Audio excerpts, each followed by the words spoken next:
Hello friends, আজকে আমি বাঁধাকপি রান্না করব একটু অন্য রকম করে। তো বাঁধাকপিটাকে আমি জলে সেদ্ধ করে নিচ্ছি। দেখতেই পাচ্ছ বাঁধাকপিটা জলে সেদ্ধ করার পরে পাতাগুলো বেশ খুলে খুলে গেছে। তো এবার এটাতে বানাবার জন্য আমি নিয়ে নিয়েছি এখানে বেসন, আর সাথে অ্যাড করব হলুদ, ধনিয়ার গুঁড়ো, শুকনো লঙ্কার গুঁড়ো, আদা, রসুন, আর লবণ, আন্দাজ মতন লবণ, আর দুটো ডিম। এবার এটাকে ভালো করে আমি মিশিয়ে নেব।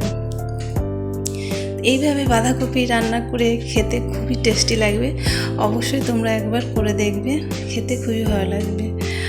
এবার আমি পাতাগুলোতে এক এক করে সবগুলো পাতাতে এই যে বেসনের যে প্যাটার্নটা বানিয়েছি এটার মধ্যে লাগিয়ে বেশ সুন্দর করে ফোল্ড করে নেব। তো দেখতে পাচ্ছি আমি এক এক করে লাগাচ্ছি আর ফোল্ড করে যাচ্ছি।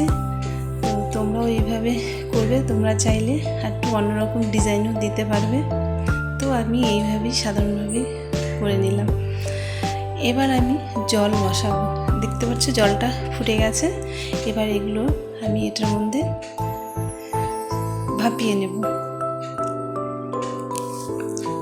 তো লো আঁচে করতে হবে। এবার এক দিকটা হয়ে গেছে, এবার এক দিকটা আমি উল্টে দিলাম। দেখো এবার হয়ে গেছে সেদ্ধটা। এবার আমি এটা বানাবার জন্য এখানে তেলে জিরে ফোড়ন দিয়েছি, পেঁয়াজ ভেজে নেব। বেশ লাল করে পেঁয়াজটাকে ভাজতে হবে। পেঁয়াজ ভাজার পরে এতে আমি আদা, রসুন, জিরে বাটা আর লঙ্কা বাটা দিয়ে ভালো করে ভেজে নেব। হলুদ দেব আর লবণ দেব, আর সাথে টমেটোটা দিয়ে ভালো করে ভেজে নেব। দেখতে পাচ্ছ সুন্দর করে ভেজে নিচ্ছি। ভাজা হয়ে যাওয়ার পরে একটু জল দেব। জলটাকে ফুটে গেলে তারপর এতে এক এক করে যে বানিয়ে রেখেছি এগুলো এটাতে দিয়ে দেব।